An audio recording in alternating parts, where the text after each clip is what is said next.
Hello students, आज हम book सृजन गद्यभाग चैप्टर 14 ठेले पर हिमालय धर्मवीर भारती का निबंध है। ये ठेले पर हिमालय जिसका अध्ययन करेंगे। तो सबसे पहले हम धर्मवीर भारती का जीवन परिचय रीड करेंगे और समझेंगे। तो धर्मवीर भारती का जन्म अतार सुइया इलाहाबाद में हुआ। इलाहाबाद में एक अतार सुइया नामक छोटा सा गांव है। वे बहुमुखी यानी बहुत सारी प्रतिभाओं के धनी थे। मतलब उनके अंदर इतनी सारी प्रतिभाएं थी कि शायद गिनना मुश्किल है, इसलिए बहुमुखी।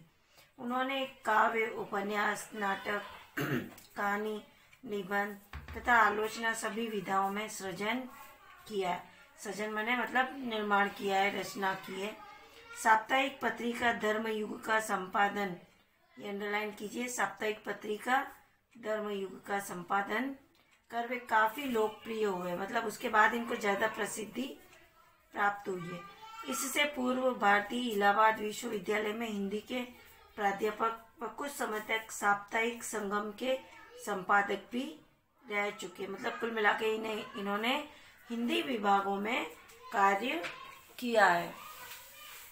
उनकी रचनाओं में मध्यम वर्ग के जीवन, इन्होंने जो भी रचनाएं लिखी है, निबंध, कहानी, काव्य, उपन्यास, जो भी, ये ठेले पर हिमालय तो ये तो निबंध है। तो उन रचनाओं के अंतर्गत मीडियम फैमिली जो जीवन संघर्ष करती है, उस जीवन संघर्ष के बारे में उन्होंने उसमें अपने विचार व्यक्त किए।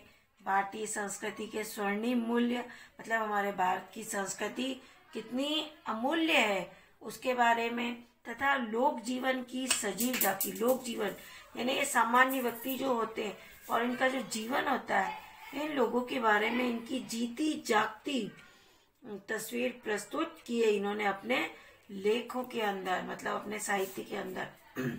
उनकी मुख्य रचनाओं में गुनाहों का देवता, ये इनकी रचनाओं के नाम है।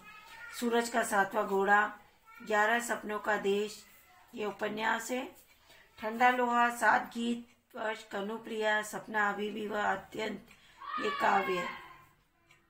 मुर्दों का गांव, स्वर्ग और पृथ्वी, चांद और टूटे हुए लोग, बंद गली का आखिरी मकान, ये कहानियां हैं। अंधा युग, ये पद्य नाटक है।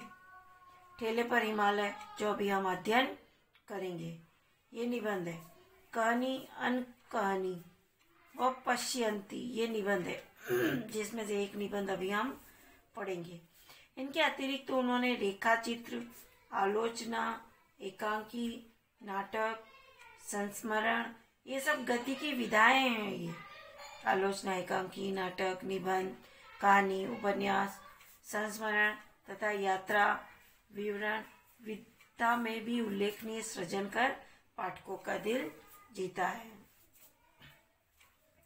अब हम अभी तक तो हमने इनके जीवन परिचय के बारे में पढ़ लिया, मतलब कि इनका जीवन, इनकी जन्म है 1926 और मृत्यु 1997। और वैसे ये बहुमुखी प्रतिभा के धनी है, ये आपने देख ही लिया। और इन्होंने साहित्य के हर क्षेत्र में अपना वर्चस्व स्थापित किया है। अब हम जो ठेले पर हिमालय शीर्षक जो निबंध है, इसका अध्ययन करेंगे। ठेले पर हिमालय निबंध का ये सारांश देखिए आप। सबसे पहले तो कि प्रस्तुत निबंध ठेले पर हिमालय में लेखक ने कोसानी एक प्राकृतिक पर्वतीय क्षेत्र है में हिमालय की प्राकृतिक छटा, मतलब कोसानी में जो प्राकृतिक सुंदरता है उसका वर्णन, वहाँ की शांति, स्तब्धता यानी वहाँ आश्चर्यचकित रह जाने वाली और बर्फीली चोटियों के नैसर्गिक सौंदर्य का मनोहारी वर्णन किया है। नैसर्गिक यानी सहज, स्वतः, अपने आप में, मतलब वो स्वयं, मतलब सौंदर्य अपने आप उभर कर बाहर आता है, उसे किसी ने इतना उसका सौंदर्यीकरण नहीं किया है। सोमेश्वर की घाटी में बसा कोसानी, अंडरलाइन कीजिए, कोसानी कहाँ बसा हुआ है? सोमेश्वर की घाटी में। हमें स्विट्जरलैंड का आभास कराता है, मतलब स्विट्जरलैंड जैसा लगता है। मतलब अब अगर हम कोसानी चले जाए और सोमेश्वर की घाटियों के बीच होते हुए अगर हम कोसानी पहुंचते हैं तो वहां जाकर हमें ऐसा लगता है कि जैसे हम स्विट्जरलैंड की वादियों में आ गए हैं। ठेले पर लदी बर्फ की सीलियां देखकर, ये तो वो तो लेखक क्या एक पान की दुकान पर खड़ा है, वहां पर उसको ठेले पर जो बर्फ की सीलियां बड़ी बड़ी ठेले पर लादी हुई है, उसको देखकर कवि के स्मृति पटल में यानी उसके माइंड में कौसानी का वह स्वर्णिम सौंदर्य सजीव हो उठता है। जब वह पहले कौसानी की यात्रा पे गया था, ये यात्रा वृत्तांत है, तो अपने दोस्त के साथ कौसानी की यात्रा पे गया था, तो वहां का जो प्राकृतिक दृश्य है, वहां की जो प्राकृतिक छटा है, वो उसके दिमाग में अचानक वापस जागृत हो जाती, मतलब उसके दिमाग में याद आने लगती, वो वापस अपने अतीत में खो जाता है। उन बर्फ की सीलियों को देखकर उसे वो कौसानी का स्वर्णिम सौंदर्य सजीव उठता है ना, जी जाता है, जिसमें बादलों के बीच नीले आकाश की चांदनी भरी रातें, केसरमय होती घाटी की संध्या और बर्फानी दिवस समस्त शाप ताप और संघर्ष और अंतर्द्वंद से मुक्त करने वाले होते हैं। निबंध को पढ़ते हुए पाठक के चित्त में यह सौंदर्य प्रत्यक्ष मूर्तिमान हो उठेगा। जब आप इस चैप्टर को विस्तार से पढ़ेंगे तो ये पूरा चैप्टर मतलब आपके हृदय में ऐसा लगेगा कि जैसे मतलब आप प्रत्यक्ष ही उस जगह का भ्रमण कर रहे हैं या उस जगह को प्रत्यक्ष ही आप देख रहे हैं। वैसे ये ठेले पर हिमालय डॉक्टर धर्मवीर भारती के इसे शीर्षक निबंध संग्रह से लिया गया है। यह एक यात्रा वृत्तांत है और इसमें कौसानी की यात्रा तथा वहां के प्राकृतिक सौंदर्य का बड़ा ही मतलब दिलचस्प और दिल को छू जाने वाला प्रत्यक्ष वर्णन किया है, मतलब सजीव वर्णन किया है। तो चलिए हम स्टार्ट करते हैं। ठेले पर हिमालय, ये इस निबंध का शीर्षक है।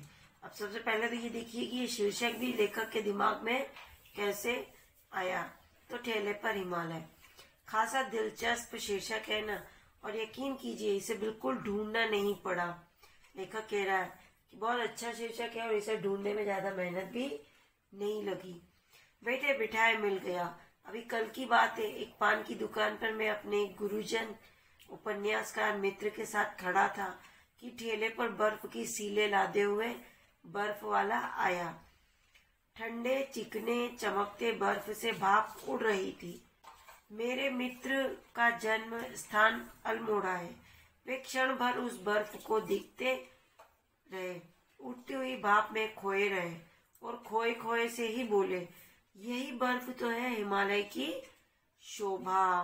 क्योंकि जब ये कौसानी गए थे तो वहां पर हिमालय की जो सुंदरता देखी थी, वही बात उनको याद आ गई और क्षण भर मतलब उसी बात को सोचते रहे और खोजते रहे और तत्काल शीर्षक मेरे मन में कौंध गया। मतलब जैसे ही उन्होंने बोला उनके मित्र ने कि हिमालय की शोभा है यही बर्फ, तो वैसे ही तुरंत लेखक के मन में शीर्षक आ गया, ठेले पर हिमालय।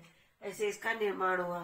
पर आपको इसलिए बता रहा हूँ कि अगर हो तो भाई इसे ले जाइए और इस शीर्षक पर 200-300 पंक्तियां बेडोल बेतुकी लिख डाले। कहने का मतलब ये है कि लेखक ने आपको शीर्षक दे दिया है तुरंत।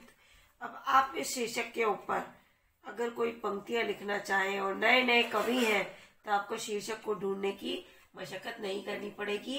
शीर्षक उन्होंने ढूंढ के दे दिया है। अब आप इस पर अपने विचार व्यक्त कीजिए। शीर्षक बहुत मोंजू है, मतलब अच्छा मंजा मंजाया सटीक है। और अगर नई कविता से नाराज हो, सुललित गीतकार हो तो भी गुंजाइश है। अगर जो नई नई कविताएं ये कवि रचते हैं, अगर इन कविताओं से आप अगर नाराज हैं तो सुललित गीतकार हो, मतलब नए गीतकार हो तो भी गुंजाइश है। इस बर्फ को डांटे उतर आओ।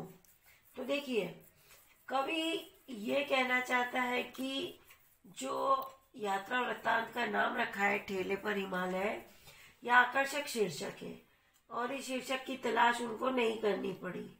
उनको यह अनायास ही प्राप्त हो गया अचानक, क्योंकि एक दिन उन दुकान पर उनके उपन्यासकार मित्र के साथ वे खड़े थे। उसी समय ठेले पर बर्फ की सीलियां लदी हुई कोई बर्फ बेचने वाला आया। तो मित्र ने बर्फ से उठती हुई, जब बर्फ की सीलियां रहती तो उसमें से भाप उठती है, तो उठती हुई भाप को देखा तो वो उसे देखने में इतना मगन हो गया कि उसके मन में हिमालय के शिखर पर जमी बर्फ की याद आ गई। जब वो वहां गए थे कौसानी तब, तो उसने कहा कि यही तो वो बर्फ है, यही बर्फ तो हिमालय की सुंदरता है। तुरंत लेखक के मन में शीर्षक प्रकट हो गया और उसने ठेले पर हिमालय शीर्षक रख दिया। तो अब लेखक ये कहना चाहता है कि जो भी पाठक है, अगर वो नई कविता के कवि हैं, तो इस शीर्षक पर 200-300 उल्टी सीधी कविता की पंक्तियां लिख सकते हैं। यदि उसको नई कविता ना पसंद हो और सुंदर गीतों की रचना करने वाला अगर वह गीतकार हो, तो अपने गीत में वह इस बर्फ में से सीधा संवाद कर सकता है, मतलब बातचीत कर सकता है। वह इसको डांट कर कह सकता है कि वह हिमालय के ऊंचे शिखर पर चढ़कर बंदरों की तरह क्यों बैठी है। मतलब वो गीतकार को कह रहा है कि अगर कोई नया गीतकार हो तो वो अपने सुंदर गीतों में इस बर्फ को डांट कर नीचे उतार सकता है। और वह कहता है कि नए कवियों, ठेले पर लदो और पान की दुकान पर बिको। अब इस पैराग्राफ से आपको एक क्वेश्चन रेडी करना है कि हिमालय के शुभ्र शिखरों का हिमालय वर्णन कीजिए और हिमालय की शोभा किसे कहा गया है। हिमालय की शोभा किसे कहा गया है और हिमालय के शुभ्र शिखरों का वर्णन कीजिए। और देखिए नेक्स्ट पैराग्राफ। ये तमाम बातें उसी समय मेरे मन में आई और मैंने अपने गुरुजन मित्र को बताई भी। वे हंसे भी, पर मुझे लगा कि वह बर्फ कहीं उनके मन को खरोंच गई है। और ईमान की बात यह है कि जिसने 50 मील दूर से भी बादलों के बीच नीले आकाश में हिमालय की शिखर रेखा को चांद तारों से बात करते देखा है, चांदनी में उजली बर्फ को धुंधली हल्के नीले जाल में दुधिया समुद्र की तरह मचलते और जगमगाते देखा है, उसके मन पर हिमालय की बर्फ एक ऐसी खरोंच छोड़ जाती है जो हर बार याद आने पर पीड़ा उठती है, यानी टीस उठती है। पीड़ा का मतलब होता है टीस। मैं जानता हूं क्योंकि वह बर्फ मैंने भी देखी है। तो देखिए लेखक ये कहना चाहता है कि ठेले पर जो बर्फ की सीलियां लदी देखकर उसके मित्र ने उसको हिमालय की शोभा कहा, तो तत्काल लेखक को ठेले पर हिमालय शीर्षक सूझ गया। फिर उसने उसके बारे में तरह तरह की बातें सोची। जो बातें उसके मन में आई वे भी उसने अपने गुरुजन मित्र को बताई। सुनकर वे हंसे, किंतु लेखक को लगा कि वह बर्फ उनके मन में कहीं चुभ गई है। मतलब वो ठेले पर जो बर्फ जमी हुई है वो बर्फ उस लेखक के मित्र के हृदय को कहीं छू गई है, जिसने 50 मील दूर से भी नीले आकाश में चंद्रमा और तारों के प्रकाश में हिमालय के शिखरों पर जमी सफेद बर्फ को झिलमिलाते देखा हो तथा उसको चांदनी में हल्के नीले जल में दूध के समान सफेद समुद्र की तरह मचलते और जगमगाते देखा। उसके मन पर हिमालय की बर्फ की एक खरोंच बनी रह जाती, मतलब एक निशानी बनी रह जाती। जब भी उसको हिमालय की बर्फ याद आती है तो उसके मन में एक टीस उठती है, मतलब एक दर्द उठता है। यह एक सच्चाई है। लेखक कहता है कि वह इस सच्चाई से अपरिचित नहीं है क्योंकि उसने भी इस बर्फ को स्वयं देखा है। यहाँ पर हिमालय की बर्फ की बात की जा रही है, मतलब कौसानी में जो हिमालय की बर्फ है उन्होंने उसको बहुत ही नजदीकी से देखा है। और ठेले पर जो हिमालय की बर्फ की सीलियां जमी उसको देखकर उनको वो हिमालय की बर्फ और वो प्राकृतिक सौंदर्य ताजा हो आया। इस वजह से उनके हृदय में एक टीस उठ रही है। तो यहाँ पर आपको क्वेश्चन बनाना है कि लेखक को क्या आकर्षित करती है। और अब आगे देखिए आप अब इसमें कौसानी की माया और कौसी से कौसानी की यात्रा का वर्णन किया गया है। अब जो हम पढ़ेंगे इसमें कौसानी की माया और कौसी से कौसानी का यात्रा का वर्णन किया गया है। सच तो यह है कि सिर्फ बर्फ को बहुत निकट से देख पाने के लिए ही हम लोग कौसानी गए थे। अब देखिए कौसानी की यात्रा, नैनीताल से रानीखेत और रानीखेत से मजकाली के भयानक मोड़ों को पार करते हुए कौसी, फिर कौसी से एक सड़क अल्मोड़े चली जाती। कौसी से कौसानी की यात्रा का वर्णन है इस पैराग्राफ में। दूसरी कौसानी, कितना कष्टप्रद, कितना सूखा और कितना कुरूप है वह रास्ता। पानी का कहीं नाम निशान नहीं, सूखे भूरे पहाड़, हरियाली का नाम नहीं, डालों को काटकर बनाए हुए टेढ़े मेढ़े रास्ते पर अल्मोड़े का एक नौसिखिया है ना, नया नया सीखने वाला और लापरवाह ड्राइवर, जिसने बस के तमाम मुसाफिरों की ऐसी हालत कर दी कि जब हम कोसी पहुंचे तो सभी के चेहरे पीले पड़ चुके थे। ये कोसी पहुंचे पहले तो, नैनीताल से रानीखेत और रानीखेत से कोसी। अब कोसी से कौसानी, कौसानी जाने वाले सिर्फ हम 2 थे, वहां उतर गए। बस अल्मोड़े चली गई। सामने के एक टीन के शेड में काठ की बेंच पर बैठकर, यानी लकड़ी की बेंच पर बैठकर हम वक्त काटते रहे। मतलब अब ये जब यात्रा गए थे उस समय का ये लेखक वर्णन कर रहे हैं। मतलब अब बता रहे हैं कि ये और इनके मित्र जब यात्रा गए थे तो इन्होंने अब अपना यात्रा वृत्तांत स्टार्ट कर दिया है। तब ये सुस्त थी क्योंकि अभी तक इनको ऐसा कुछ भी देखने को नहीं मिला था और मौसम में उमस थी। 2 घंटे बाद दूसरी लॉरी आकर रुकी और जब उसमें से प्रसन्न बदन शुक्ल जी को उतरते देखा तो हम लोगों की जान में जान आई। शुक्ल जी जैसा सफर का साथी पिछले जन्म के पुण्य से ही मिलता है। उन्होंने हमें कौसानी आने का उत्साह दिलाया था और खुद तो कभी उनके चेहरे पर थकान या सुस्ती दिखी ही नहीं, पर उन्हें देखते ही हमारी भी सारी थकान काफूर हो जाया करती थी। अब ये तीनों साथ में कौसानी जाएंगे। तो यहाँ पर क्वेश्चन बनता है कि बस यात्रा व कोसी के कष्टप्रद रास्तों का वर्णन कीजिए। इस पैराग्राफ में यह आएगा कि बस यात्रा व कोसी के कष्टप्रद रास्तों का वर्णन कीजिए। शुरू में पढ़ दिया, ये कोसी के टेढ़े मेढ़े रास्ते, कष्टप्रद रास्ते, और कोसी से वो कौसानी तक गए वो रास्ते, इसका वर्णन बताना है। पर अब शुक्ल जी का व्यक्तित्व बता रहे हैं, शुक्ल जी का रेखा चित्र बता रहे हैं। पर शुक्ल जी के साथ ये नई मूर्ति कौन है? एक व्यक्ति भी उतरा उनके साथ, लंबा दुबला शरीर, पतला सांवला चेहरा, एमिल जोला सी दाढ़ी, ढीला ढाला पतलून। मतलब शुक्ल जी के साथ जो व्यक्ति उतरा है उसका मतलब ये रेखा चित्र बता रहे। कंधे पर पड़ी हुई ऊनी जर्किन, बगल में लटकता हुआ जाने थर्मस या कैमरा या बाइनाकुलर, और खासी अटपटी चाल बाबू साहब की। यह पतला दुबला मुझ जैसा ही सिंकिया शरीर, सिंकिया ने सिकड़ा हुआ, और उस पर आपका झूमते हुए आना। मतलब वो व्यक्ति हिलता डुलता और झूमता हुआ उनकी ओर आ रहा था। मेरे चेहरे पर निरंतर घनी होती हुई उत्सुकता, ये जानने को उत्सुक थे कि ये कौन है ये व्यक्ति जो शुक्ल जी के साथ आ रहा है इस तरह से। मतलब लेखक के मन में उत्सुकता ताड़कर शुक्ल जी ने कहा, मतलब शुक्ल जी पहचान गए कि ये क्या पूछना चाह रहे हैं। हमारे शहर के मशहूर चित्रकार है सेन। ये अभी तक जो हमने पढ़ा ये सेन का व्यक्तित्व था, मतलब सेन के बारे में था।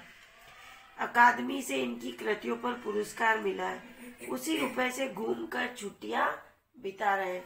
थोड़ी देर में हम लोगों के साथ सेन घुल मिल गया। कितना मीठा था हृदय से वह। वैसे उसके कर्तव्य आगे चलकर देखने में आए। इस पैराग्राफ में सेन के बारे में बताया, मतलब सेन के व्यक्तित्व के बारे में बताया। कुल मिला के सेन का परिचय दिया गया है। अब कोसी से आगे की यात्रा का वर्णन इसमें बताया गया है कि मतलब कोसी से वो अब आगे चलेंगे कौसानी के लिए। तो अब उस यात्रा कैसी रहेगी, तो यहाँ पर क्वेश्चन भी बनेगा कि कोसी से आगे की यात्रा का प्राकृतिक वर्णन कीजिए। यहाँ पर भी ये क्वेश्चन रेडी होगा। कोसी एक नदी का नाम भी है तथा एक स्थान का नाम भी है। कोसी से बस चली तो रास्ते का सारा दृश्य बदल गया, क्योंकि कोसी तक का तो सफर उनका बिल्कुल भी अच्छा नहीं रहा। सुडौल पत्थरों पर कल कल करती हुई कोसी, मतलब ये कोसी नदी है यहाँ पे, और ये कोसी से बस चली तो ये कोसी स्थान है। किनारे के छोटे छोटे सुंदर गांव और हरे मखमली खेत, कितनी सुंदर है सोमेश्वर की घाटी। कोसी से ही स्टार्ट हो जाती है सोमेश्वर की घाटी। अब यहाँ पर सोमेश्वर की घाटी और कोसी से आगे की यात्रा का वर्णन एक साथ ही। हरी भरी सोमेश्वर की घाटी, एक के बाद एक बस स्टेशन पड़ते थे। छोटे छोटे पहाड़ी डाक खाने, चाय की दुकानें और कभी कभी कोसी या उसमें गिरने वाले नदी नालों पर बने हुए पुल। कहीं कहीं सड़क निर्जन चीड़ के जंगलों से गुजरती थी।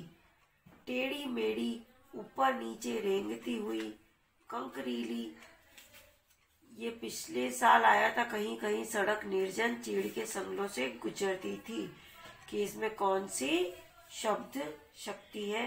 ये पैराग्राफ मतलब ये सेंटेंस लास्ट ईयर आया था।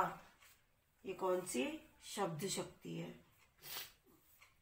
टेढ़ी मेढ़ी ऊपर नीचे रेंगती हुई कंकरीली पीठ वाले अजगर सी सड़क पर धीरे धीरे बस चली जा रही थी। रास्ता सुहावना था और उस थकावट के बाद उसका सुहावनापन हमें भी तंद्रालस बना रहा था। पर जो जो बस आगे बढ़ रही थी, हमारे मन में एक अजीब सी निराशा छाती जा रही थी। अब तो हम लोग कोसानी के नजदीक है, मतलब ये कोसी से कोसानी के बीच का सफर है और सोमेश्वर की घाटियों से होकर गुजर रहा था। फिर भी उनको मतलब इतना इंटरेस्ट नहीं आ रहा था, क्योंकि जो उनके मन में एक छवि बनी हुई थी कोसानी के दृश्य की, जो सुना था, वो उनको अभी तक देखने को नहीं मिला था। जो जो बस आगे बढ़ रही थी, हमारे मन में एक अजीब सी निराशा छाती जा रही थी। अब तो हम लोग कोसानी के नजदीक है। कोसी से 18 मील चले आए। कोसानी सिर्फ 6 मील है, पर कहाँ गया वह अतुलित सौंदर्य, वह जादू जो कोसानी के बारे में सुना जाता था। आते समय मेरे एक सहयोगी ने कहा था, मतलब कोसानी के बारे में इन्होंने सुन रखा था, जो उनको अभी तक देखने को नहीं मिला। अतुलित यानी अतुलनीय सौंदर्य, इसलिए ये अभी तक मतलब सुस्त और दुखी थे। आते समय मेरे एक सहयोगी ने कहा था कि कश्मीर के मुकाबले में उन्हें कोसानी ने अधिक मोह है, मतलब कश्मीर से भी ज्यादा सुंदर है कोसानी। यहाँ पे क्वेश्चन भी बनेगा कि लेखक खिन्न क्यों था, मतलब खिन्न क्यों था। ये आपने पढ़ ही लिया अभी नीचे कि उनको मतलब अतुलित सौंदर्य जिसके बारे में सुना था वो उन्हें अभी तक दिखाई नहीं दिया। कोसी से कोसानी पहुंच गए तो भी। गांधी जी ने यही अनासक्ति योग लिखा था और कहा था कि स्विट्जरलैंड का आभास कोसानी में ही होता है। ये नदी घाटी खेत गांव सुंदर है, किंतु इतनी प्रशंसा के योग्य तो नहीं है। हम कभी कभी अपना संशय शुक्ल जी से व्यक्त भी करने लगे, और ज्यों ज्यों कोसानी नजदीक आता गया त्यों त्यों अधैर्य, फिर असंतोष, मतलब जो सोच कर आए थे वो उन्हें कुछ भी देखने को नहीं मिल रहा था, और वो अपने ऐसे विचार शुक्ल जी के सामने भी व्यक्त कर रहे थे। मगर जो जो कोसानी नजदीक आता गया और त्यों त्यों उनका धैर्य जो अब टूटता गया और उनके अंदर असंतोष फैलता गया, और अंत में तो उनके चेहरे पर शोभ छा गया, मतलब क्रोध। शुक्ल जी की क्या प्रतिक्रिया थी, मतलब शुक्ल जी की क्या राय थी, मतलब क्या प्रतिक्रिया व्यक्त की उन्होंने इनकी ये भावनाएं देखकर। हमारी इन भावनाओं पर यह स्पष्ट नहीं हो पाया, क्योंकि वे बिल्कुल चुप थे। सहसा बस ने एक बहुत लंबा मोड़ लिया और ढाल पर चढ़ने लगी। अब देखिए, सोमेश्वर की घाटी के उत्तर में जो ऊंची पर्वतमाला है उस पर बिल्कुल शिखर पर कौसानी बसा हुआ है। अब कौसानी के प्राकृतिक सौंदर्य का वर्णन है पूरे इस पैराग्राफ में। कौसानी से दूसरी ओर फिर ढाल शुरू हो जाती है। कौसानी के अड्डे पर जाकर बस रुकी। छोटा सा बिल्कुल उजड़ा सा गांव, और बर्फ का तो कहीं नाम निशान नहीं। बिल्कुल ठगे गए हम लोग, ऐसा हम सोच रहे थे। कितना खिन्न था मैं, मतलब बस ने उनको अब उतार दिया एक मोड़ लेकर, और कितने क्रोध में थे वो, क्योंकि जो वो सोच कर आए वो उन्हें नहीं मिला। अन्न खाते हुए बस से उतरा, मतलब खिन्न भाव, अन्न खाते हुए ने खिन्न, अन्न खाते हुए बस से उतरा कि जहां था वहीं पत्थर की मूर्ति सा स्तब्ध खड़ा रह गया। मतलब कितना अपार सौंदर्य बिखरा था सामने की घाटी में। इस कौसानी की पर्वतमाला ने अपने अंचल में यह जो कल्यूर की रंग बिरंगी घाटी छिपा रखी है, इसमें किन्नर और यक्ष ही तो वास करते होंगे। ये जनजातियां दो पुरानी प्रजातियां, ये किन्नर और यक्ष, ये जनजातियों के नाम है जिनकी ये दो पुरानी प्रजातियां वास करते होंगे। 50 मील चौड़ी यह घाटी हरे मखमली कालीनों जैसे खेत, अब ये सुंदरता दिखाई दे रही है उन्हें। सुंदर गेरू की शिलाएं, काट कर बने हुए लाल लाल रास्ते, जिनके किनारे सफेद सफेद पत्थरों की कतार, और इधर उधर से आकर आपस में उलझा जाने वाली बेलें की लड़ियों सी नदियां।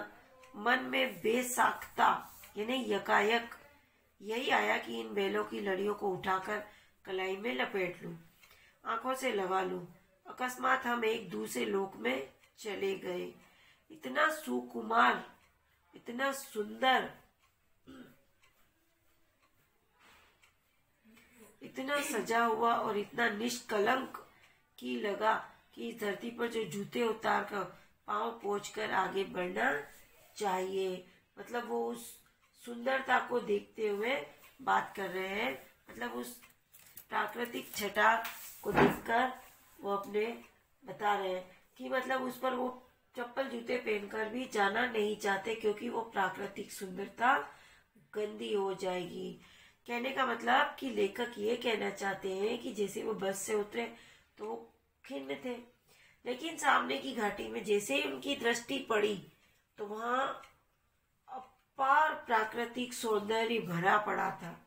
कौसानी की पर्वत श्रेणी के बीच कल्यूर की तरह तरह के रंगों से सुशोभित घाटी छिपी थी। लेखक ने सोचा कि प्राचीन काल में इस घाटी में यक्ष और किन्नक नामक जातियों के लोग रहते होंगे। यह घाटी 50 मील चौड़ी है। इसमें मखमल जैसे हरे भरे खेत है। ये सोमेश्वर की घाटी की बात कर रहे हैं। गेरू की सुंदर चट्टानों को काटने से बने इनके रास्ते लाल हैं। मतलब गेरू की सुंदर चट्टानों को काटने से ये रास्ते बनाए, इस कारण ये लाल है। गेरू लाल होता है। गेरू एक प्रकार का पदार्थ है जिससे ये रंगोलियां बनाई जाती है। इन रास्तों के किनारों पर पत्थर की सफेद पंक्तियां हैं। इस पंक्तियों में अनेक नदियां हैं जो इधर उधर से आकर आपस में मिलती है, और जैसे अनेक लताएं यानी बेलें ऊपर चढ़ने वाली और नीचे फैलने वाली एक दूसरे से लिपटती जाती है। मतलब ये नदियां ऐसे लग रही है इधर उधर टेढ़ी मेढ़ी, ऐसे लग रहा है जैसे ये अनेक लताओं की तरह एक दूसरे से लिपट जाती है। लेखक ने अनायास सोचा कि वह इनको उठाए और अपनी कलाई में लपेट ले अथवा अपनी आंखों से लगा ले। अचानक लेखक इस संसार के बाहर किसी अन्य दुनिया में जा पहुंचा। वह संसार इतना अधिक कोमल, सुंदर, सुसज्जित और पवित्र था कि लेखक का मन हो रहा था कि अपने जूते उतारकर और अपने पैरों को पोंछकर उस भूमि पर पैर रखूं, नहीं तो ये प्राकृतिक सौंदर्य खराब हो जाएगा, मतलब गंदा हो जाएगा। इस कारण लेखक मतलब अपने जूते उतारकर आगे बढ़ना चाहता था। तो यहाँ पर आप क्वेश्चन बना सकते हैं कि कौसानी की घाटी की सुंदरता का वर्णन कीजिए। इस पैराग्राफ में ये क्वेश्चन रेडी होगा। धीरे धीरे मेरी निगाहों ने इस घाटी को पार किया और जहाँ ये हरे खेत, नदियां और वन क्षितिज के धुंधलेपन में नीले कोहरे में धुल जाते थे, वहां पर कुछ छोटे पर्वतों का आभास अनुभव किया। उसके बाद बादल थे और फिर कुछ नहीं। कुछ देर उन बादलों में निगाह भटकती रही कि अचानक फिर एक हल्का सा विस्मय का धक्का मन को लगा। इन धीरे धीरे खिसकते हुए बादलों में ये कौन चीज है जो अटल है? मतलब अब हिमालय पर्वत की बात हो रही है।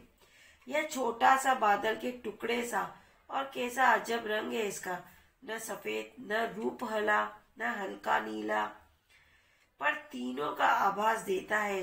यह क्या है? बर्फ तो नहीं? हाँ जी, बर्फ नहीं है तो क्या है? ये बर्फ के बारे में बात हो रही है।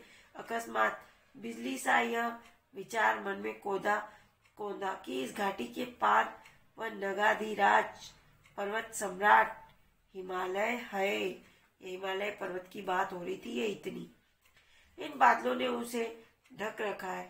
वैसे वह क्या सामने उसका कोई छोटा सा बाल स्वभाव वाला शिखर, मतलब हिमालय पर्वत के बाद साथ में छोटे छोटे शिखर भी तो है। बादलों की खिड़की से झांक रहा हो, मतलब हिमालय पर्वत के साथ में छोटे छोटे पर्वत और है, और वो ऐसे लग रहे हैं कि जैसे कोई छोटा सा शिखर बादलों की खिड़की से झांक रहा था। मैं हर्षातिरेक से चीख उठा खुशी के मारे। बर्फ, वह देखो! शुक्ल जी, सेन सभी ने देखा, पर अकस्मात वह फिर लुप्त हो गया। लगा उसे बाल शिखर जान किसी ने अंदर खींच लिया हो। खिड़की से झांक रहा है, कहीं गिर न पड़े। मतलब हिमालय की बर्फ, हिमालय पर्वत और उस पर जो छाई हुई बर्फ, उस बर्फ में से, मतलब वो जो हिमालय पर्वत है और उसके आसपास जो छोटे छोटे शिखर है, उन पर जो बर्फ आच्छादित हो रखी है, उन बर्फ में से वो छोटे छोटे शिखर ऐसे झांक रहे हैं जैसे कोई छोटा बच्चा झांक रहा, और ऐसा लग रहा है जैसे उस छोटे बच्चे को किसी ने अंदर खींच लिया कि कहीं खिड़की से झांकता हुआ गिर न जाए। तो लेखक ने किस घाटी की सुंदरता का वर्णन किया है? क्वेश्चन यहाँ पर तैयार करेंगे। पर उस एक क्षण में हिम के दर्शन ने हमें जाने क्या भर दिया था। सारी खिन्नता, निराशा, थकावट सब छूमंतर हो गई। हम सब आकुल हो उठे, यानी बेचैन हो उठे। अभी ये बादल छट जाएंगे और फिर हिमालय हमारे सामने खड़ा होगा, निरावृत यानी बेपर्दा। असीम सौंदर्य राशि हमारे सामने अभी अभी अपना घूंघट धीरे से खिसका देगी, और तब सचमुच मेरा दिल बुरी तरह धड़क रहा था। शुक्ल जी शांत थे, केवल मेरी ओर देखकर कभी कभी मुस्कुरा देते थे। जिसका अभिप्राय था इतने अधीर थे, कौसानी आया भी नहीं और मुंह लटका लिया। अब समझे यहाँ का जादू। तो देखिए, लेखक कहना चाहता है कि कौसानी की घाटी जो हिमालय पर्वत की श्रेणियों में स्थित थी, वहां का प्राकृतिक सौंदर्य अत्यंत आकर्षक और पवित्र था। उसने हिमालय की बर्फ को देखा, बादलों के हटने पर उसने बर्फ को देखा। यद्यपि उसको देखने का जो अवसर लेखक को थोड़े समय के लिए ही मिला था, इसके बावजूद उसका मन प्रसन्नता से भर गया। कुछ समय पहले उसमें जो निराशा, थकान और व्याकुलता थी, वह एक क्षण को बर्फ में देखने से दूर हो गई। अब उसके मन में व्याकुलता थी कि सभी थोड़ी देर में बादल हट जाएंगे और हिमालय उसको साफ साफ दिखाई देगा, क्योंकि अभी तक तो बादलों ने ढक रखा है हिमालय पर्वत को, तो केवल उसका ऊपर का हिस्सा ही दिखाई दे रहा है। उसके ऊपर बादलों का पर्दा नहीं होगा। हिमालय का अपार सौंदर्य उसके नेत्रों के सामने खुल जाएगा। इसके बाद उसको कैसा लगेगा, यह सोच सोचकर वह बेचैन हो रहा था। शुक्ल जी जो शांत बैठे थे, वह कभी लेखक को देखकर मुस्कुरा उठते थे, मतलब लेखक की बेचैनी को देखकर। कौसानी आने से पहले लेखक बहुत खिन्न था। वह सोच रहा था कि कौसानी को सुंदर बताकर उसको ठगा गया है। शुक्ल जी की मुस्कान इसी ओर इंगित कर रही थी, मानो वो कह रही थी, कौसानी पहुंचने से पहले ही तुम व्याकुल हो गए, उदास हो गए। देखा कौसानी कितना। इस पैराग्राफ पर एक क्वेश्चन भी बनेगा कि किसने व कैसे लेखक के मन की खिन्नता और निराशा दूर कर दी। तो हीन दर्शन ने। अब इस पूरे पैराग्राफ को वापस आप एक्सप्लेन करेंगे जो अभी हम पढ़ा। अब डाक बंगले के खान साहब ने बताया कि आप लोग बड़े खुशकिस्मत हैं साहब, 14 टूरिस्ट आकर हफ्ते भर पड़े रहे, बर्फ नहीं दिखी। आज तो आपके आते ही आसार खुलने के हो रहे हैं, मतलब मौसम के खुलने के आसार हो रहे। सामान रख दिया गया, पर सभी बिना चाय पिए सामने के बरामदे में बैठे रहे और एक टक सामने देखते रहे। बादल धीरे धीरे नीचे उतर रहे थे और एक एक कर नए नए शिखरों की हिम रेखाएं अनावृत हो रही थी, मतलब खुल खुल कर बाहर आ रही थी, पर्दे से बाहर आ रही थी। छोटे छोटे पर्वत दिखाई दे रहे थे जैसे जैसे बादल छट रहे थे।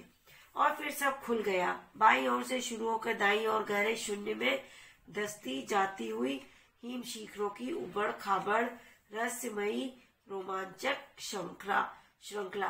अब सारे पहाड़ उबड़ खाबड़ दिख गए थे उनको। हमारे मन में उस समय क्या भावनाएं उठ रही थी, यह अगर बता पाता तो यह खरोच, यह पीर ही क्यों रह गई होती। मतलब वो खरोच और वो पीर, वो उस हिमालय, मतलब उस बर्फ की सिल्ली को देखकर जो उनके हृदय में रह गई थी ना, उसकी बात कर रहे हैं।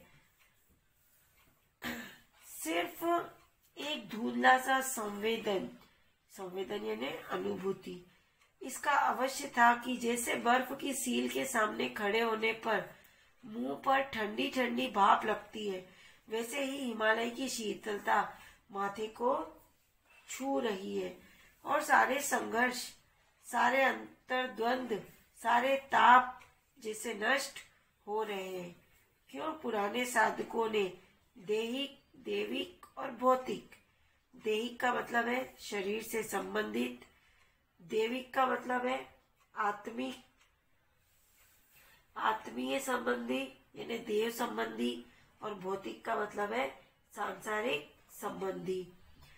कष्टों को ताप कहा गया था और उसे शमित यानी शांत करने के लिए वे क्यों हिमालय जाते थे, यह पहली बार मेरी समझ में आ रहा था।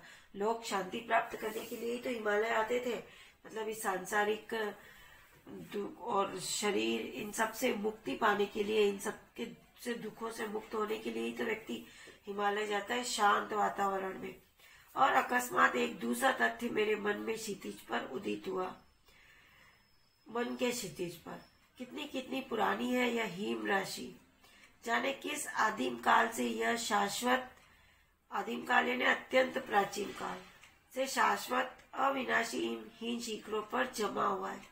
कुछ विदेशियों ने इसीलिए हिमालय को, इस बर्फ को कहा है चिरंतन हिम, एटर्नल स्नो।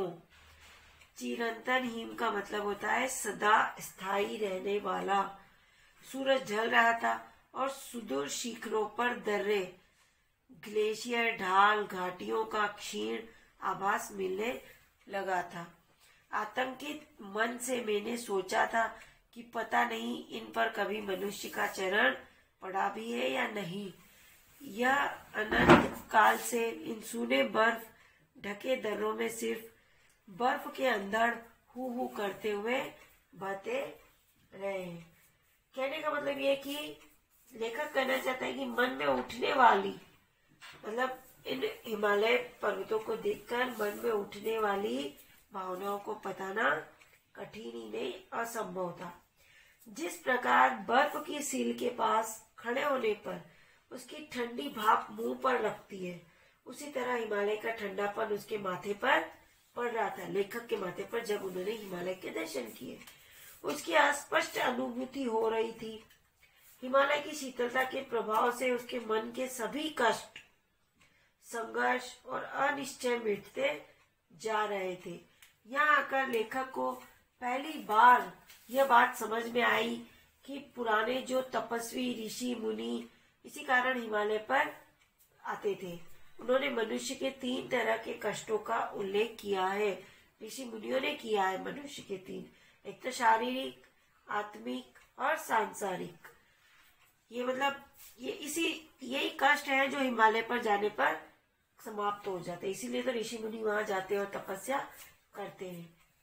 हिमालय में उनके इन कष्टों, इन्हें जिनको उन्होंने ताप कहा है। क्वेश्चन ये भी बनता है कि ऋषि मुनियों ने किन 3 कष्टों को ताप कहा है, तो शारीरिक, आत्मिक और सांसारिक। और इन्हीं मतलब इन 3 कष्टों को ताप कहा गया और इनको दूर करने की शक्ति है। इन कष्टों से मुक्त होने के लिए ही वे हिमालय पर जाते थे। किंतु एक अन्य सच्चाई उनके मन के मतलब मानस पटल पर जैसे पर्दे की तरह प्रकट हुई। उन्होंने सोचा ये बर्फ कितनी पुरानी है। लेखक ने मतलब दूरवर्ती अनादि काल से मतलब प्राचीन समय से यह अमर, कभी नष्ट न होने वाली बर्फ हिमालय की चोटियों पर जमी हुई है।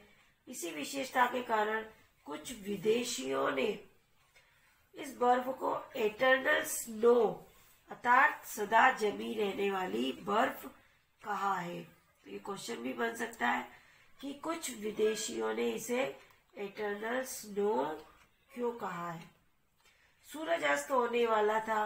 उसके धुंधले प्रकाश में दूरवर्ती चोट पर्वत की जो श्रृंखलाएं, दर्रे, ग्लेशियर, ढाल, घाटियां सब अब मतलब धुंधली दिखाई दे रही थी, वापस ढक रही थी वो। कुछ भयभीत होकर लेखक ने सोचा कि क्या कभी मनुष्य के पैर इन बर्फीले प्रदेशों पर पड़े हैं अथवा सदा से ही यहाँ से बर्फ के तूफान भयानक आवाज करते हुए आते रहे हैं। अब यहाँ पर क्वेश्चन रेडी कीजिए आप कि पुराने कवियों का हिमालय के प्रति आकर्षण क्यों था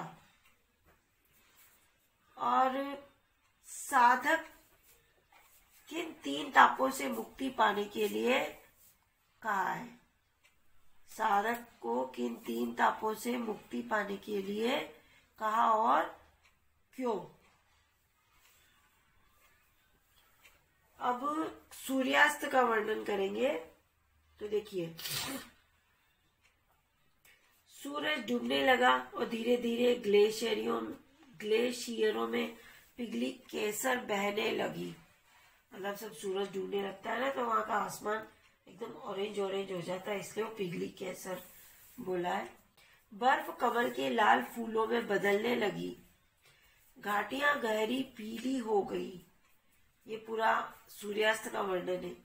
अंधेरा होने लगा तो हम उठे और मुंह हाथ धोने और चाय पीने में लगे, पर सब चुपचाप थे, गुमसुम, जैसे सबका कुछ छिन गया हो या शायद सबको कुछ ऐसा मिल गया हो जिसे अंदर ही अंदर सहजने में सब आत्मलीन हो या अपने में डूब गए हो। ये इतने से पैराग्राफ में आपको एक क्वेश्चन बनाना है कि सूर्यास्त का वर्णन करते हुए लेखक के भावों को व्यक्त कीजिए। अब देखिए, थोड़ी देर में चांद निकला और हम फिर बाहर निकले। इस बार सब शांत था। उन्होंने दिन भर का प्राकृतिक सौंदर्य देख लिया और उससे शब्दों में समेटकर आपके सामने प्रस्तुत कर दिया है। जैसे हिम सो रहा था, मैं थोड़ा अलग आराम कुर्सी खींचकर बैठ गया। या मेरा मन इतना कल्पनाहीन क्यों हो गया। इसी हिमालय को देखकर किसने किसने क्या क्या नहीं लिखा।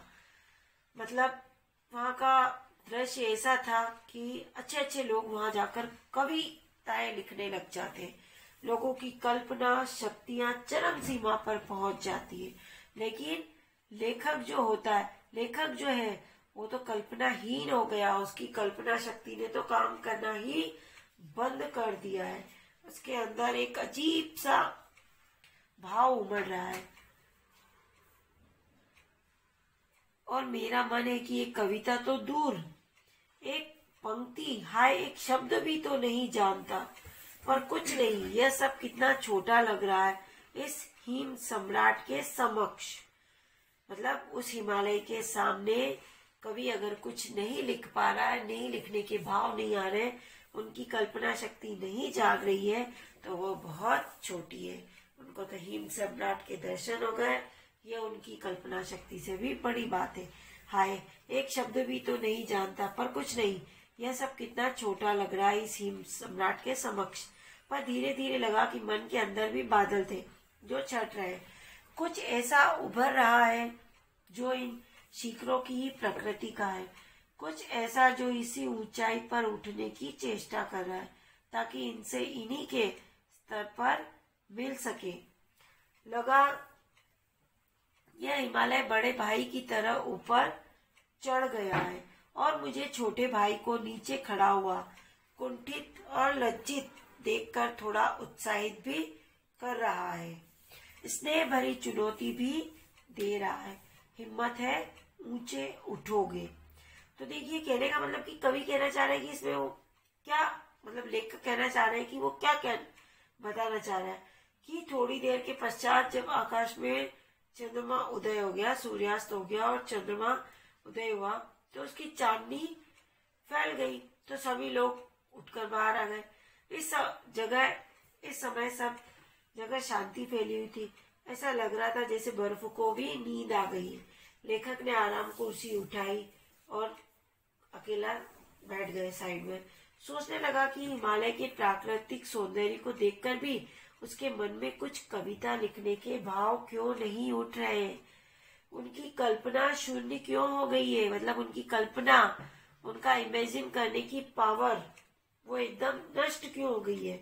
इसी हिमालय को देखकर अनेक कवियों ने अनेक कविताएं लिखी है, किंतु लेखक का मन कविता की एक लाइन तो क्या, एक शब्द लिखने में भी असमर्थ था। ऐसा क्यों हो रहा है? लेखक विचार कर रहा था कि कविता न लिख पाना बड़े महत्व की बात नहीं है। हिमालय की विशालता के सामने सब कुछ छोटा प्रतीत हो रहा था, मतलब उसको सब कुछ छोटा लग रहा था। अगर वो कविता नहीं लिख पा रहा था तो इतनी कोई बड़ी बात नहीं है। हिमालय की जो विशालता है उसके सामने उसका कविता न लिख पाना छोटी बात थी। धीरे धीरे लेखक का मन विचार शून्यता से मुक्त होने लगा, मतलब विचारों से उभरकर बाहर आने लगा। हिमालय की ऊंची ऊंची पर्वत श्रेणियों के स्वभाव के अनुरूप ही उसके मन में कुछ भाव उत्पन्न हो रहे थे।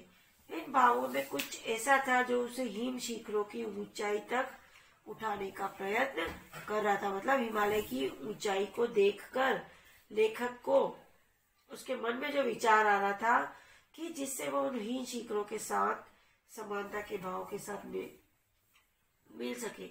लेखक को ऐसा लग रहा था कि हिमालय बड़ा भाई है, वह ऊपर चढ़ गया है।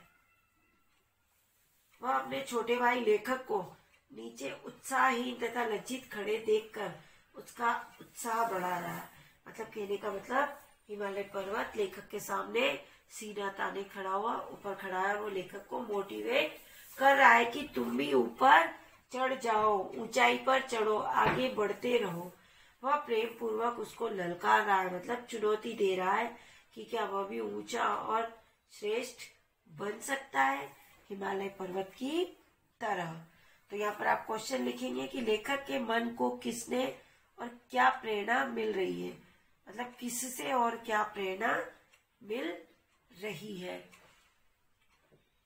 चलिए, और सन्नाटा तोड़कर सेन रविंद्र की कोई पंक्ति गा उठा। सेन जो उनके साथ में था वो, और जैसे तंद्रा टूट गई हो, मतलब एकदम उनकी नींद टूट गई। नींद से मतलब सो नहीं रहे थे, वो खोए हुए थे। और हम सक्रिय हो उठे, अदम्य शक्ति, उल्लास, आनंद जैसे हम में छलक पड़ा था। सबसे अधिक खुश था सेन।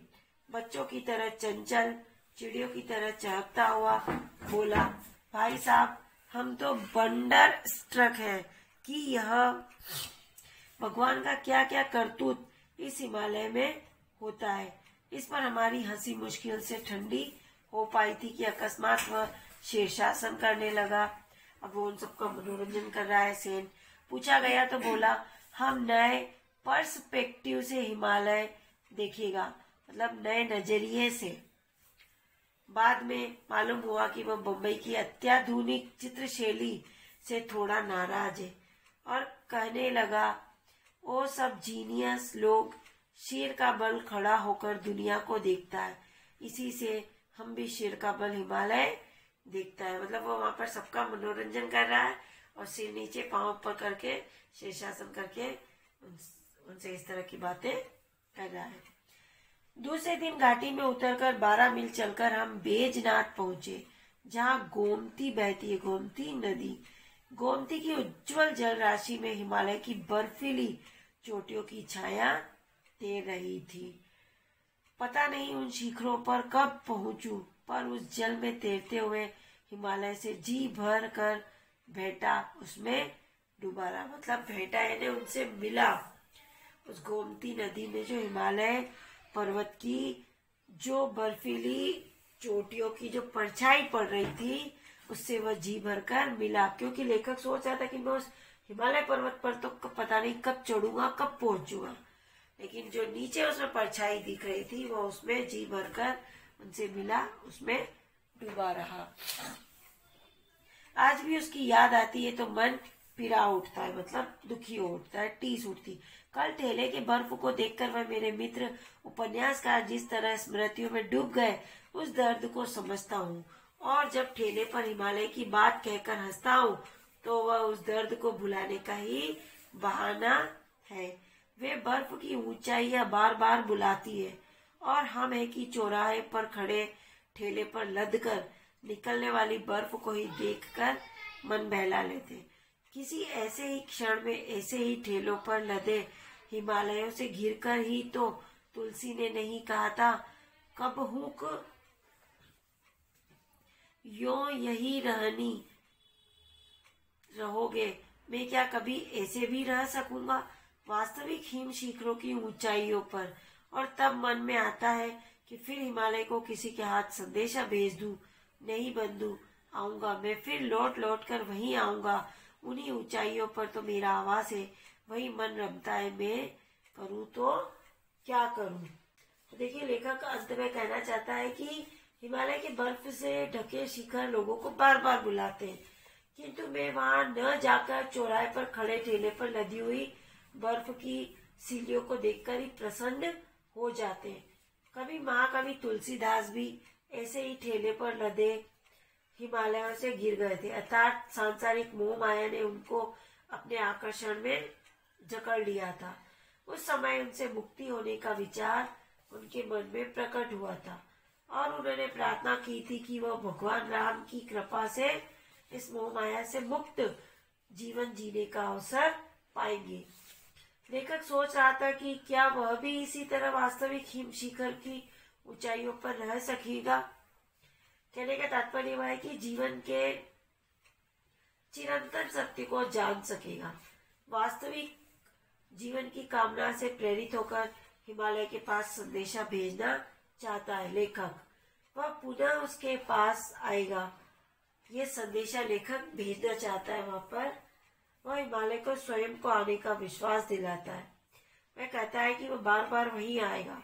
उसका विश्वास ऊंचाइयों पर ही है, उसका मन वहीं लगता है। वह अपने मन को रोकने में असमर्थ है।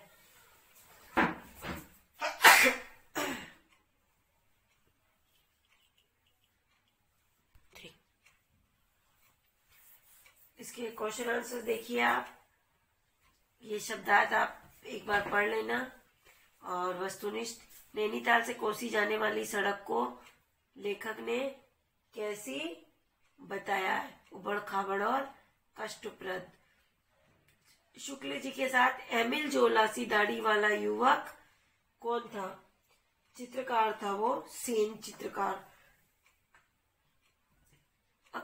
अति लघु, या बुक में ही कर लेना अति लघु तो, और ये वैकल्पिक भी बुक में ही कर लेना।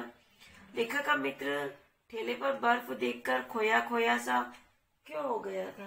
क्योंकि लेखक का मित्र अल्मोड़ा का निवासी था।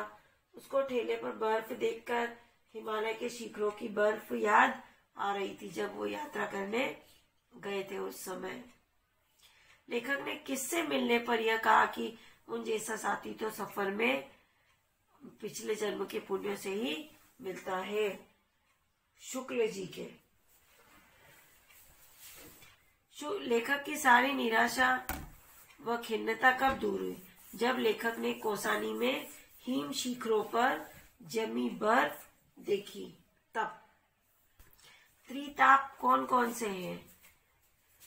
हिमालय की शीतलता से वे कैसे दूर हो जाएंगे? वही 3 प्रकार के कष्ट, वही त्रिताप है, दैहिक, दैविक और भौतिक, जिनका अभी जिक्र गया है कि भाई पुराने ऋषि मुनि और साधक इनसे मुक्ति पाने के लिए हिमालय पर जाते थे इंसान सांसारिक जीवन से मुक्ति पाने पे। और हिमालय की शीतलता जो है वो मनुष्य के शारीरिक कष्टों को दूर करती है और वहाँ का पवित्र वातावरण आत्मिक कष्टों से मुक्ति दिलाता है और भौतिक पीड़ा से भी मुक्ति कराता है। हिमालय की शीतलता, पवित्रता और शांति मनुष्य को त्रितापों से मुक्त कर देती है। ये चीज आपको इसमें लिखना है। हिमालय के पर्वतीय सौंदर्य में स्नोफॉल किस प्रकार पर्यटकों को अधिक आकर्षित करता है? तो जो शिखरों पर जो बर्फ जमी रहती है वो लोगों को सुंदर लगती है और जब बर्फ गिरती है तो उसको देखने के लिए दूर दूर से पर्यटक वहां जाते हैं। आसमान से रुई के फाहों की तरह गिरती बर्फ पर्यटक को रोमांचित करती है और वहां बर्फ के खेल भी होते हैं। गिरती हुई बर्फ की प्राकृतिक सुंदरता अद्वितीय होती है। लेखक ने कौसानी गांव में डूबते सूरज का जो वर्णन किया उसे अपने शब्दों में लिखिए। ये मैं आपको आगे एक्स्ट्रा क्वेश्चन में अभी लिखा चुकी हूँ। और पर्वतीय क्षेत्रों की प्राकृतिक सौंदर्य पर एक लेख लिखिए। तो आप और दूसरी जगह का पर्वतीय क्षेत्र भी लिख सकते हैं, जैसे कश्मीर के बारे में भी लिख सकते हैं, कौसानी की सुंदरता का भी लिख सकते हैं, किसी का भी लिख सकते हैं, यह आपकी अपनी इच्छा है। और पर्यटन का हमारे जीवन में क्या महत्व है, मतलब पर्यटन, तो इसका आपको स्वयं को लिखना है कि भाई विभिन्न स्थानों की यात्रा को पर्यटन कहते हैं। इन यात्राओं मतलब जो हम ये यात्राएं करते हैं इनके पीछे कोई हमारा विशेष उद्देश्य नहीं होता है। किसी स्थान को देखना और उस स्थान में जो मतलब पर्यटन में निहित भावना होती है। और पर्यटन धार्मिक, ऐतिहासिक, प्राकृतिक दृष्टि से भी प्रसिद्ध स्थानों का किया जाता है। ये स्थल हमारे देश में अथवा विदेश में कहीं भी हो सकते हैं। हम कहीं भी पर्यटक बनकर जा सकते हैं। पर्यटन का हमारे जीवन में बहुत महत्व है। पर्यटन से व्यक्ति का ज्ञान बढ़ता है। आप मतलब अगर अलग अलग स्थानों पर जाओगे देखने के लिए, वहाँ की संस्कृति को देखोगे तो वहाँ जाने पर तुम्हारा ज्ञान भी बढ़ता है। वह जहाँ जाता है उस स्थान के विषय में तरह तरह की जानकारियां उसको प्राप्त होती है। पुस्तकों में पढ़कर, चित्रों को देखकर किसी भी स्थान के बारे में ज्ञान मिलता है, किंतु जो ज्ञान स्थल को अपनी आंखों से देखकर प्रत्यक्ष प्राप्त होता है वह अधिक प्रभावशाली और अधिक स्थायी होता है और मनोरंजक भी होता है। नए नए स्थानों की यात्राएं भी करनी पड़ती तो कई कष्ट भी उठाने पड़ते हैं, तो वह कई बार कष्ट भी बहुत यादगार बन जाते हैं। धन का व्यय भी होता है, परंतु उससे प्राप्त आनंद की तुलना में वो धन का व्यय कुछ भी नहीं है। इन स्थानों पर अनेक दर्शनीय चीजें भी होती है जो दर्शक के मन को आनंद से भर देती है।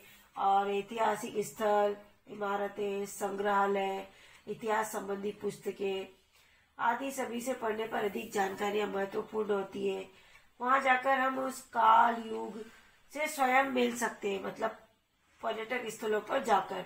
जैसे ताजमहल को देखकर हम उनकी सुंदरता से प्रभावित नहीं होते, बल्कि उसकी बनाने वाले बादशाह शाहजहां के जीवन तथा घटनाओं से भी रूबरू होते हैं। इस प्रकार धार्मिक स्थलों की यात्रा धर्म में हमारे विश्वास को बढ़ाने वाली होती है और मंदिरों की कलात्मक मूर्तियां तथा भवन हमारे मन को प्रसन्नता से भर देते। कहने का मतलब ये कि एक तो चीज प्रत्यक्ष देखी जाती है और एक सिर्फ सुनकर पढ़कर जो ज्ञान मिलता है उसकी अपेक्षा प्रत्यक्ष जो ज्ञान मिलता है उसकी तुलना की नहीं जा सकती, मतलब उसका तो जवाब ही नहीं है।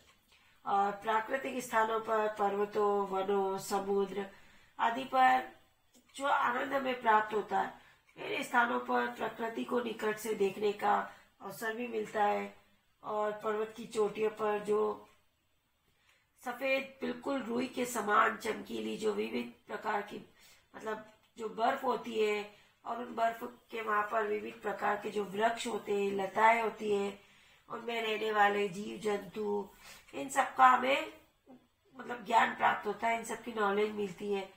और सूर्य चंद्रमा से प्रभावित के प्रकाश से प्रभावित उसमें उठती लहरें आदि पर्यटक को बार बार बुलाते हैं।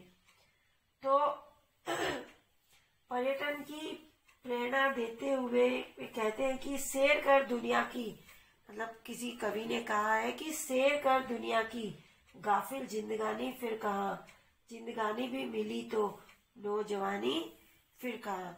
मतलब समय रहते हमें दुनिया की सैर करनी चाहिए, क्योंकि जिंदगी दोबारा नहीं मिली, और दोबारा मिली तो सैर करने का अवसर शायद दोबारा नहीं मिले।